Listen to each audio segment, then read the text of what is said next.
Hello dear friends, कैसे हैं आप? मस्त रहो, स्वस्थ रहो। In the last lecture we have studied about factors affecting rate of reaction. Generally अब रेट ऑफ रिएक्शन और कंसंट्रेशन, इनका रिलेशन हम लोगों को पढ़ना है सबसे पहले। Okay, will be studying relation between rate of reaction and concentration. ये theoretical relation rate of reaction और कंसंट्रेशन का गॉल्डबर्ग और वेज नाम के साइंटिस्ट ने दिया था। इसे लॉ ऑफ मास एक्शन हम लोग कहते हैं। Law of mass action.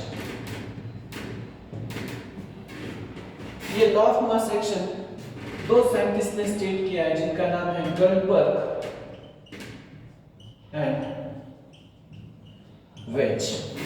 गॉल्डबर्ग और वेज इन्होंने स्टेट किया है, जिसका नाम है लॉ ऑफ मास एक्शन। इनका कहना है कि rate of chemical reaction is directly proportional to product of active masses of reacting substances.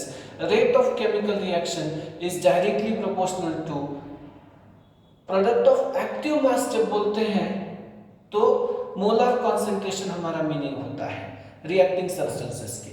Okay, और इसको सुटेबल पावर के लिए रेज करते हैं। समझो A मोल्स ऑफ A है plus B moles of B है, इनसे प्रोडक्ट मिलता है, तो रेट ऑफ रिएक्शन हम लोग बताते हैं rate is directly proportional to K into A raise to rate is directly proportional to, हम लोग लिखेंगे यहाँ पे A raise to A into B raise to B।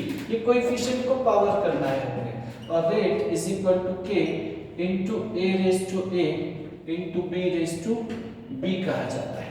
समझो हमारे पास रिएक्शन इस तरह से है 2A plus 3B gives you product, तो लॉ ऑफ मास एक्शन से रेट लिखा जाता है rate is equal to K into A square into B का cube.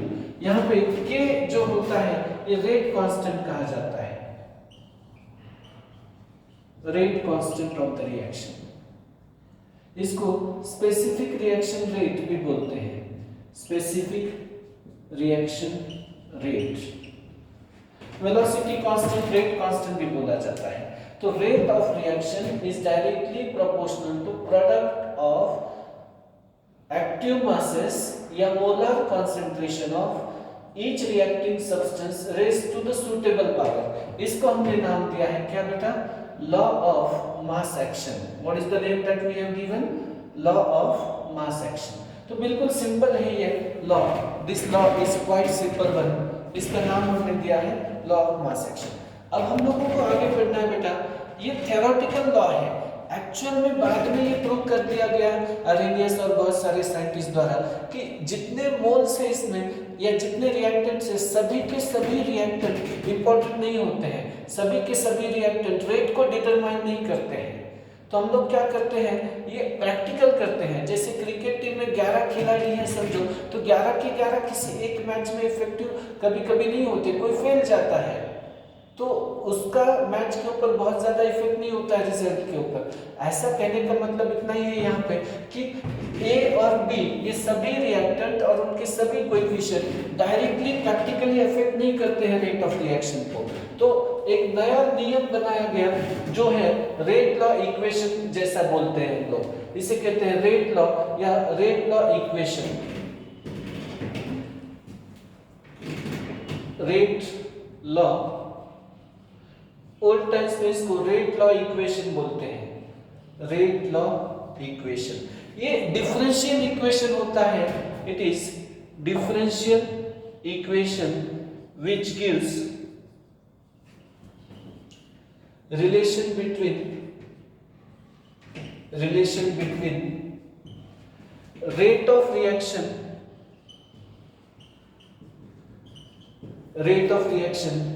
and concentration of species which actually affect the rate of reaction और concentration of species जो actual परिणाम करते हैं रेट के ऊपर, ये जो इक्वेशन होता है इसको बोलते हैं रेट लॉ। ये एक्सपेरिमेंटली डिटरमाइंड इक्वेशन होता है। It is experimentally determined. तो rate law equation is experimentally determined equation. Remember this thing. What is rate law equation? Rate law equation is experimentally determined equation which gives relation between rate of reaction or concentration of reactant which actually are affected, which actually change the rate. जितने reactant है सबके सब काम के नहीं होते हैं। समझो, अब अगर हम लोग log mass action की बात करते हैं तो rate is equal to k into a raised to a into b raised to b लिखते हैं। लेकिन अगर हम लोग रेट लॉ की सुनते हैं तो rate is equal to k into A raise to x into B raise to y लिखते हैं। ये x और y एक्सपेरिमेंटली डिटरमाइन किए जाते हैं और उनका कोई रिलेशन नहीं होता है इस स्टोइकियोमेट्रिक कोएफिशिएंट के लिए। इस स्टोइकियोमेट्रिक कोएफिशिएंट इन बैलेंस्ड इक्वेशन ये लॉ ऑफ मास एक्शन में यूज करते हैं लोग, और प्रैक्टिकली रिएक्शन करके, रिएक्शन में कंसंट्रेशन डबल करके, हाफ करके रेट के ऊपर क्या इफेक्ट होता है फाइंड किया जाता है, और ये तब फाइंड किए जाते हैं coefficient experimentally, actually practically find किए जाते हैं। ये जो x और y है इनको order with respect to a and order with respect to b कहा जाता है, और सम ऑफ पावर्स जो होता है x एंड y इसको ओवरऑल ऑर्डर ऑफ रिएक्शन हम लोग बोलते हैं। याद रखिए ये सिंपल सी बातें हैं कुछ। These are very common and simple of the things. Okay, तो rate is equal to k into एक concentration of a raise to x into concentration of b raise to y। ये है हमारे लिए rate law. What is this? Rate law equation. अब हम लोगों को ये पता करना है कि ये x क्या होता है और y क्या होता है। इसको क्या कहते हैं?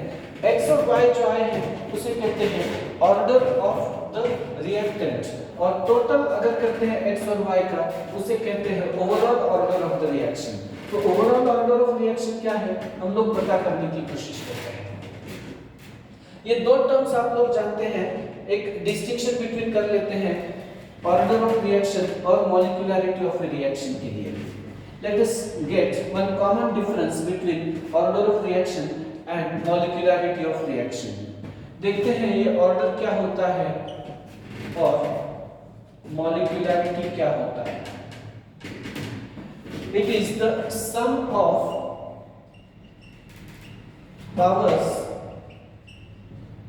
एक्सपोनेंट्स बोलते हैं कुछ लोग इसको,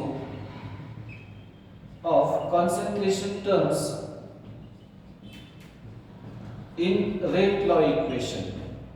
किसी भी रेट लॉ इक्वेशन में कंसंट्रेशन टर्म का जो पावर होता है उनके एडिशन, इसको overall order of the reaction कहा जाता है। मॉलिक्यूलरिटी क्या होता है? It is the number of molecule colliding. एक साथ कितने मॉलिक्यूल कोलाइड होते हैं रिएक्शन में, कितने मॉलिक्यूल इंटरैक्ट होते हैं, उसको कहा जाता है मॉलिक्यूलरिटी। तो इट इज द, ये पॉइंट है, नंबर ऑफ स्पीशीज, कभी आयन हो सकते हैं, एटम्स हो सकते हैं, कोलाइडिंग और interacting in an elementary reaction. Elementary reaction इसका अर्थ है simple reaction, one step reaction. दो टाइप के रिएक्शन होते हैं, कॉम्प्लेक्स रिएक्शन, एलिमेंट्री रिएक्शन। जो सीरीज ऑफ स्टेप में होते हैं उनको कहते हैं कॉम्प्लेक्स रिएक्शन, और जो एक ही स्टेप में होते हैं, सिंगल स्टेप होता है जिसमें, जिसको और सिंपलीफाई नहीं कर सकते, उसको एलिमेंट्री रिएक्शन कहते हैं। अब ये एलिमेंट्री रिएक्शन में कितने मॉलिक्यूल एक दूसरे के साथ टकराते हैं, कोलाइड होते हैं, स्ट्राइक करते हैं, बम्बार्ड करते हैं, इंटरैक्ट होते हैं, उसको हमने नाम दिया है मॉलिक्यूलरिटी। अब ये जो ऑर्डर है ये एक्सपेरिमेंटली डिटरमाइंड होता है, it is experimentally determined quantity and this is theoretical। याद रखते हैं order cannot be written from stoichiometric coefficients, cannot be written from stoichiometric coefficients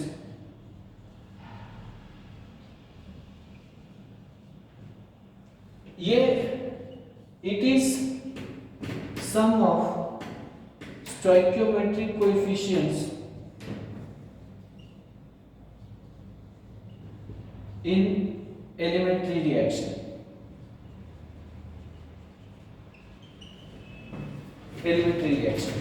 Order is defined for both elementary as well as complex reactions. Order elementary reaction, simple stepwise reaction, elementary as well as complex reaction के लिए define होता है, multi step reaction के लिए भी define होता है. Only for elementary reaction. Only for elementary reactions. Overall molecular के लिए होता है, कॉम्प्लेक्स रिएक्शन के लिए डिफाइन नहीं होता है, ओनली फॉर एलिमेंट्री रिएक्शंस. तो ये जो टर्म है molecularity, simple one step reaction के लिए हम लोग डिफाइन करते हैं. ऑर्डर वन स्टेप रिएक्शन के लिए डिफाइन नहीं होता है. Order is not defined for one step reaction. Okay, अब ये जो बात कर रहे हैं हम लोग ऑर्डर में भी जीरो और फ्रैक्शनल और होल नंबर. ये जीरो हो सकता है, फ्रैक्शनल हो सकता है, होल नंबर हो सकता है. मॉलिक्यूलरिटी जीरो नहीं होता है और फ्रैक्शनल भी नहीं होता है. Molecularity is never zero, it is never fractional.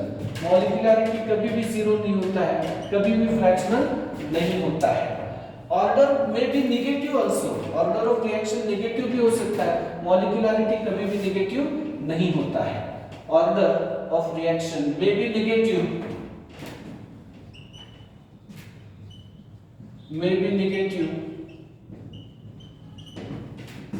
It is never negative. ये कभी भी नेगेटिव नहीं होता है. Order of reaction experimental condition के अनुसार बदल सकता है.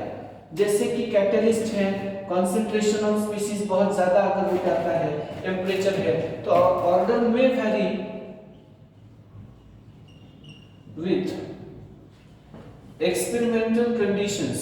एक्सपेरिमेंटल कंडीशंस के साथ ऑर्डर वैरी कर सकता है. It does not vary. Molecularity is always a fixed quantity. तो मॉलिक्यूलरिटी हमेशा एक फिक्स टर्म होता है. मॉलिक्यूलरिटी कभी भी नहीं बदलता है. हालांकि ऑर्डर हम लोग बदल सकते हैं रिएक्शन के लिए. याद रखिए ये टर्म्स बहुत इंपॉर्टेंट डिफरेंस है.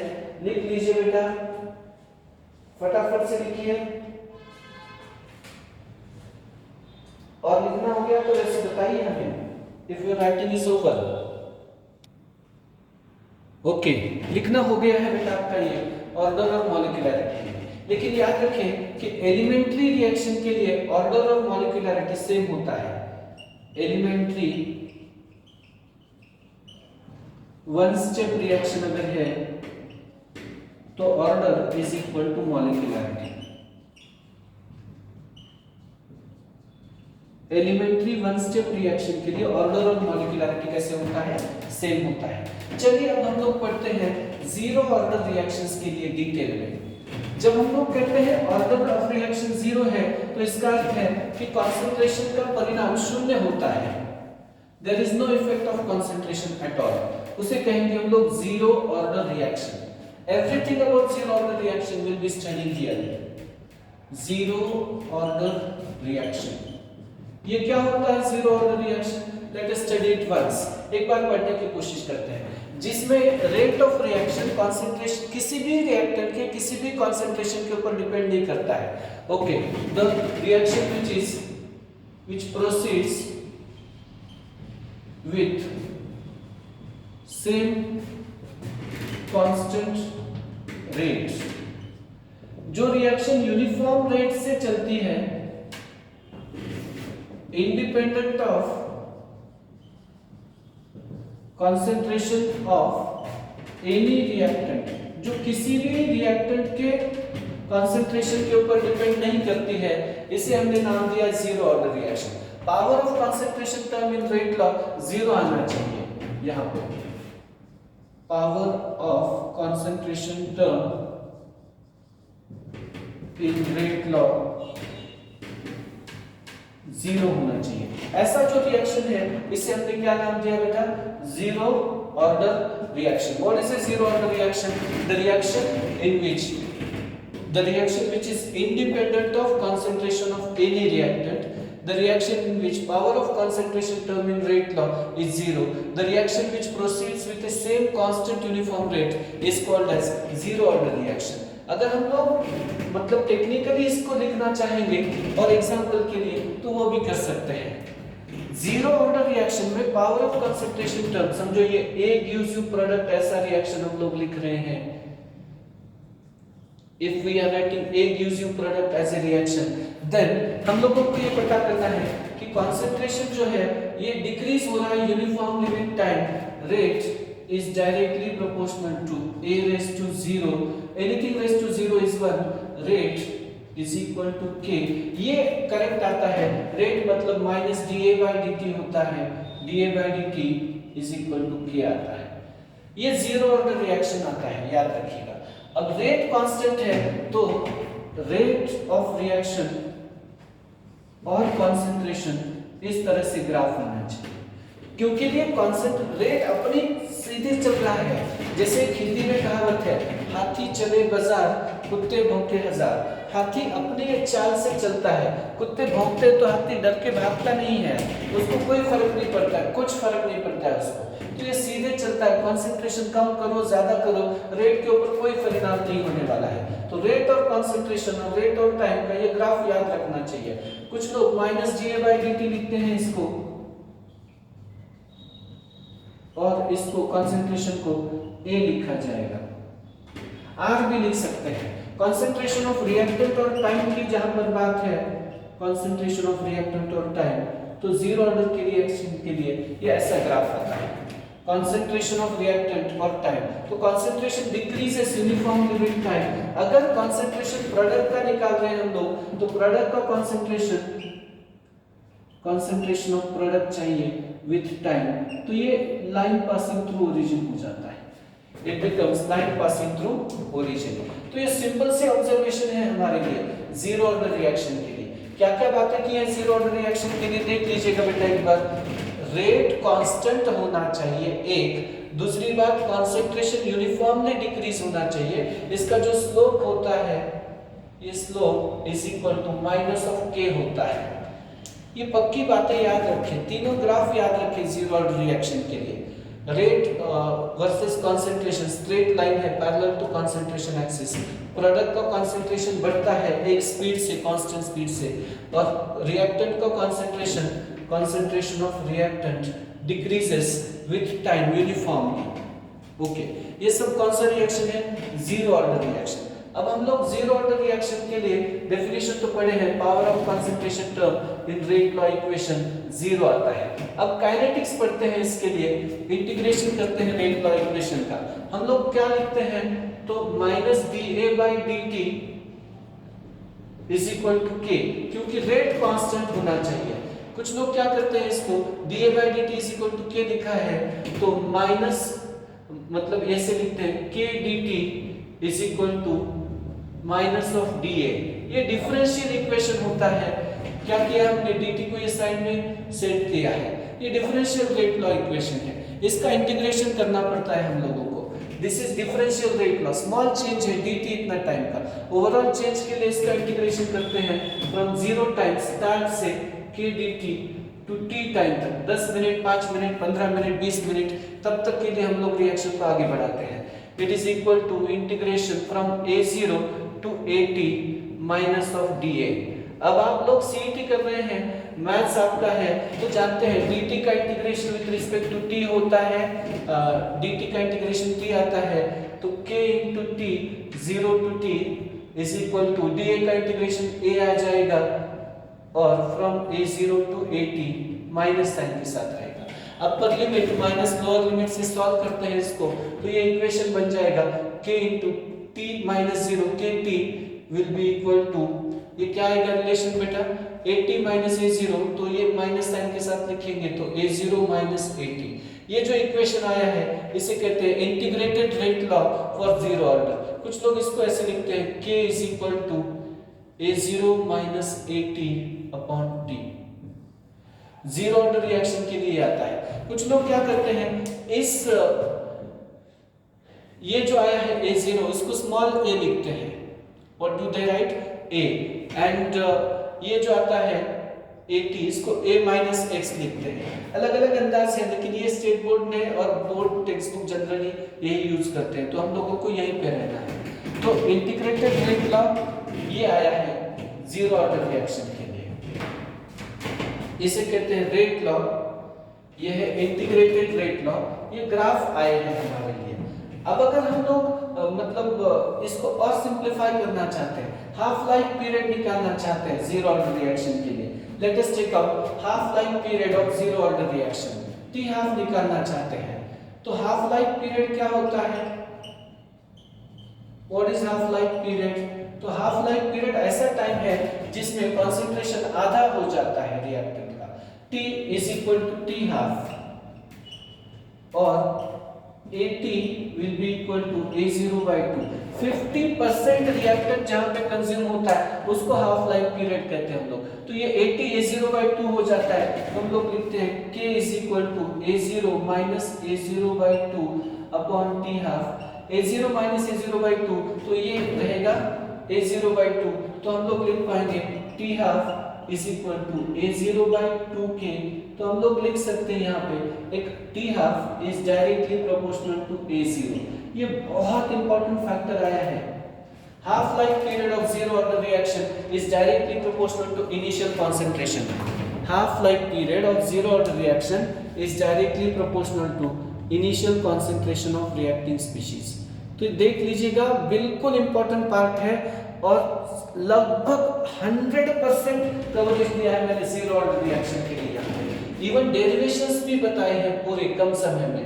तो टी हाफ और A0 इसका ग्राफ आएगा line passing through origin. Half life period of zero order reaction is directly proportional to what?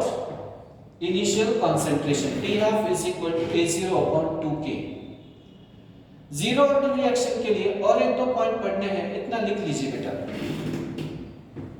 Please write this much.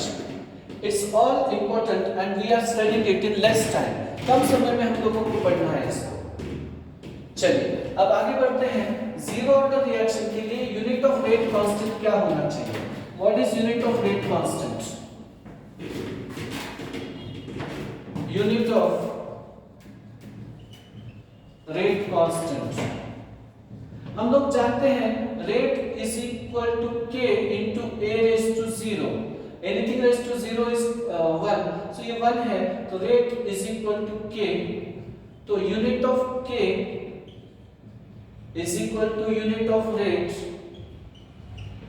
और रेट का यूनिट होता है मोलैरिटी पर टाइम, मोल पर dm क्यूब पर टाइम, पर सेकंड भी लिख सकते हैं, पास्कल पर टाइम, एटमॉस्फेयर पर टाइम।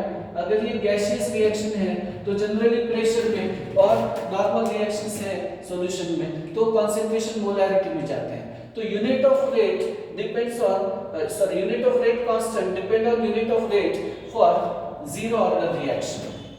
ओके, अब हम लोग आगे भी पढ़ना चाहेंगे इसके लिए जीरो ऑर्डर के कौन से एग्जांपल है हमारे सिलेबस में। What are the examples of zero order reaction? Let us study it once. क्या क्या एग्जांपल है जीरो ऑर्डर रिएक्शन के लिए हमारे? Examples of zero order reaction.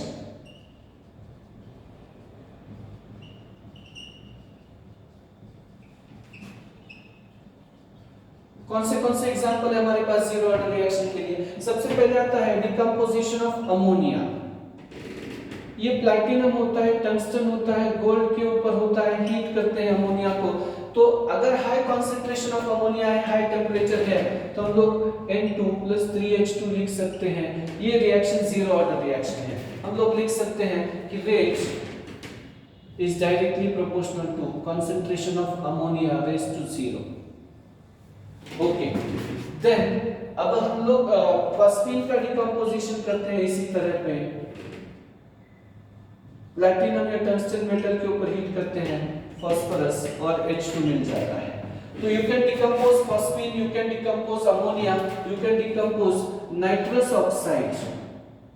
Nitrous oxide को डिकम्पोज करते हैं N2 प्लस हाफ O2, ये नाइट्रस ऑक्साइड है। ये सभी कौन सी रिएक्शंस है? तो जीरो ऑर्डर रिएक्शन है। H2 plus Cl2 gives you 2HCl। Sunlight में ये रिएक्शन होता है और यहाँ पे हम लोग लिखते हैं rate is equal to K into H2 raise to 0 into Cl2 raise to 0। तो ऐसे बहुत सारे एग्जांपल्स हो सकते हैं जो हमारे टेक्स्ट बुक के एग्जांपल्स है वो हमको पता होने चाहिए जीरो ऑर्डर के लिए। ओके, तो ये याद रखिए कि कभी-कभी क्या होता है HI का डिकम्पोजिशन भी देते हैं हम लोगों को। HI का गोल्ड के ऊपर डिकम्पोजिशन करते हैं तो H2 प्लस I2, और फॉस्फेट के लिए प्लैटिनम या टंगस्टन भी यूज कर सकते हैं डिकम्पोजिशन के लिए। तो ये सब कौन से एग्जांपल्स हैं जीरो ऑर्डर रिएक्शन के। तो हमने पढ़ा है जीरो ऑर्डर रिएक्शन के 4-5 graph, examples 4-5, unit of rate constant, half life period of zero order reaction, and we have also studied integrated rate law for zero order reaction. जल्दी से लिख लीजिए बेटा, everything of zero order power pack मैंने यहां पे दिया है, लिख लीजिए बेटा इसको जल्दी से, बी क्विक। हो गया लिखना? आगे बढ़ते हैं फर्स्ट ऑर्डर रिएक्शन से। एग्जांपल्स को नोट डाउन करिए, एक जगह पे इतने सारे एग्जांपल्स नहीं मिलते हैं जल्दी। ओके, चलिए पढ़ते हैं आगे first order reaction. First order reaction क्या होगा बेटा? जिसमें rate is directly proportional to first का power of concentration of one species. Okay, तो ओवरऑल ऑर्डर जिसमें 1 आएगा उस रिएक्शन को हम लोग कहेंगे फर्स्ट ऑर्डर रिएक्शन। ओके, जब हम लोग लिख रहे हैं rate is directly proportional to a raise to 1, समझो हम लोग सिंपल केस कंसीडर करते हैं हमारे सिलेबस के accordingly. Rate is directly proportional to first power of a, ये हमारा रिएक्शन है। a gives you प्रोडक्ट, इस तरह से आएगा reaction. a gives you product. अब rate is directly proportional to a raise to 1। अब रेट को मतलब होता है minus da/dt is directly proportional to k into a। तो इसमें से इमीडिएटली ये बात समझ में आनी चाहिए कि रेट और कंसंट्रेशन, इसका जो ग्राफ आएगा रेट और कंसंट्रेशन, ये ग्राफ स्ट्रेट लाइन आएगा passing through origin to rate और कंसंट्रेशन, या रेट को माइनस da/dt लिखते हैं और कंसंट्रेशन, इसका जो ग्राफ आएगा straight line passing through origin आना चाहिए, क्योंकि ये y is equal to mx pattern में आएगा, where m is called slope, slope is equal to k आता है। तो फर्स्ट ऑर्डर रिएक्शन के लिए हम लोगों ने जो लाया है rate is directly proportional to first power of concentration, ये सिंपल ऑब्जर्वेशन किया गया है। Rate is directly proportional to first power of concentration term in rate law equation. अब हम लोग क्या करते हैं, rate is equal to k into a। अब ये रेट का यूनिट होता है concentration unit into time, concentration पर time is equal to k का यूनिट एज इट इज होगा into concentration, concentration concentration cancel होगा, तो यूनिट ऑफ जो रेट कांस्टेंट है, unit of k for first order reaction is per time per second, it is independent of concentration unit। Unit of k independent of concentration unit हो जाएगा, ये बातों को आपको ध्यान में रखना पड़ेगा। Unit of k is independent of concentration units for first order reaction. First order reaction के लिए हम लोग और भी कुछ मतलब integrated rate law, half life period वगैरह इक्वेशंस डिराइव करने की कोशिश करते हैं। चलिए फटाफट से आगे बढ़ते हैं बेटा without wasting time. Okay, here comes integrated rate law equation कैसा देते हैं आपको, 2 मिनट की बात है, फटाफट डिराइव कर लेंगे। Rate is directly proportional to a, rate मतलब माइनस da/dt होता है is equal to k, k is the specific reaction rate, rate constant of first order reaction। अगर हम लोगों को इंटीग्रेटेड रेट लॉ करना है तो ये डेरिवेटिव कैंसिल करना होगा, डेरिवेटिव कैंसिल करना है, इंटीग्रेशन लेना है, क्योंकि ये डिफरेंशियल चेंज बहुत स्मॉल क्वांटिटी के लिए होता है, स्मॉल चेंजिंग टाइप के लिए ये रेट डिफाइन होता है इंस्टेंटेनियस रेट। ये यूजफुल नहीं होता है, मतलब लॉन्ग अगर हर एक स्टेप का चेंज हम लोग ऐड करेंगे तो इंटीग्रेशन होता है मैथमेटिक्स में उसका मीनिंग, तो ये आएगा k dt, रीअरेंज करते हैं इसको, is equal to integration of minus dA by a from a0 to at और integration from 0 to t। Integration करते हैं इसका विद इन लिमिट्स, जब शुरुआत है टाइम रिएक्शन शुरू किया है तो at the beginning time is 0, t is equal to 0 to t minute तक, t सेकंड तक, 5 मिनट, 10 मिनट, 1 घंटा। और शुरुआत में जो कंसंट्रेशन है, जब 0 टाइम है रिएक्शन शुरू हुआ है तो कंसंट्रेशन a0 बताया जाता है, एंड में जो टाइम है उस कंसंट्रेशन को at हम लोग लिखते हैं। अब kt k तो कांस्टेंट है, बाहर आएगा, dt का इंटीग्रेशन t रहेगा और t माइनस 0, तो ये आसपास करना चाहिए हम लोगों ने।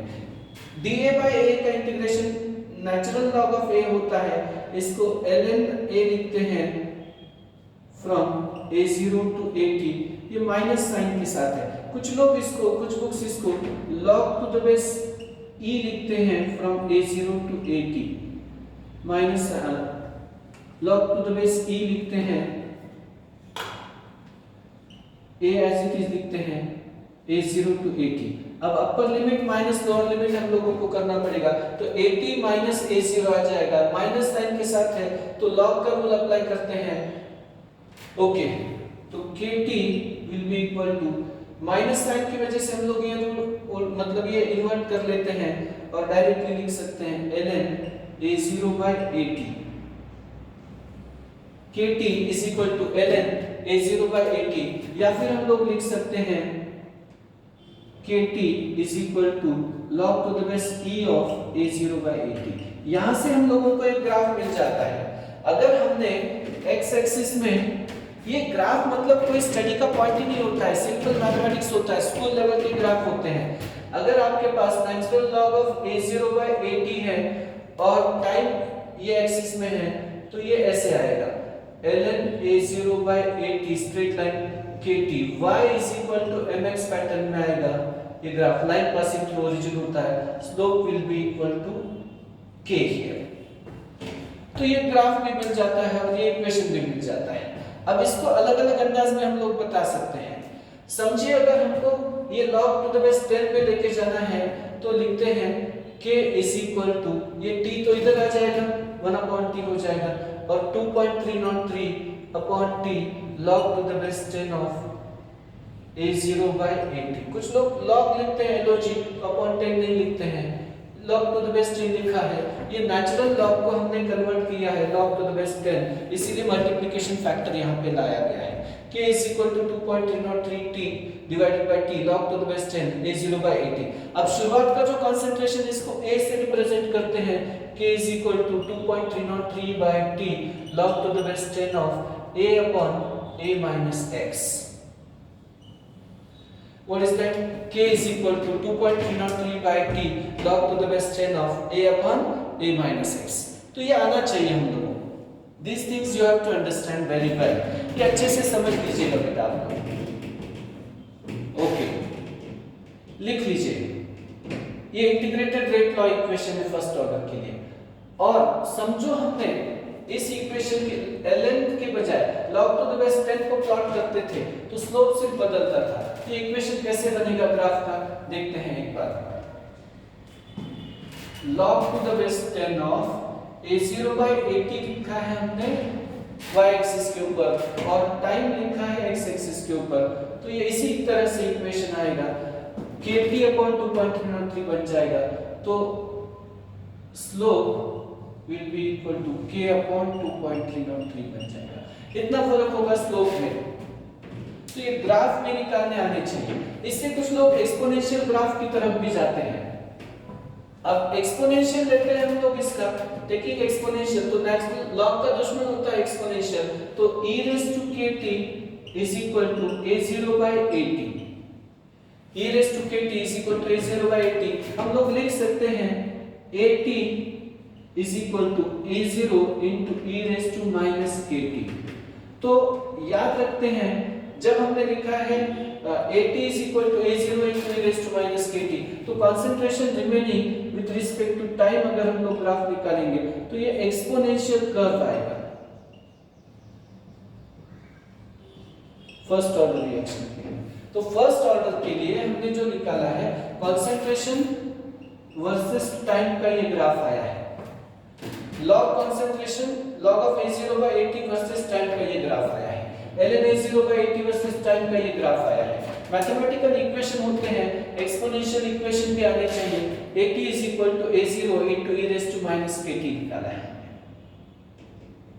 सभी ग्राफ्स को ध्यान से देखें बेटा, यही काइनेटिक्स है, केमिकल काइनेटिक्स यही पढ़ाई होता है।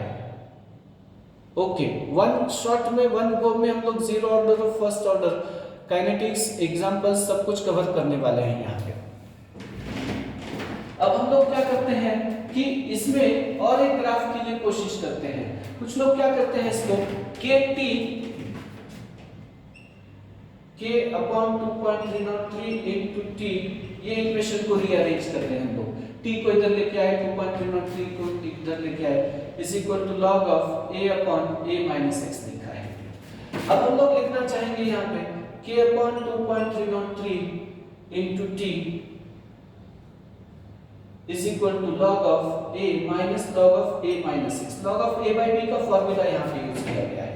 log of A-x इधर लेके आते हैं, log of A-x log of A plus minus K/2.303 * T बन जाता है। अगर ये y एक्सिस में लिखा तो C plus mx आता है। तो log of A-x ये जो रिलेशन आया है इसको लॉग कंसंट्रेशन बोलते हैं हम लोग। We call it as log concentration. तो इसका भी एक ग्राफ लगे हैं तो निकाल लेते हैं। log of A-x जब इंटरसेप्ट आता है तो यहाँ पे ये इंटरसेक्ट कर रहा है, ये log C है, ये कांस्टेंट है, ये log A है हमारे लिए, और स्लोप आ जाएगा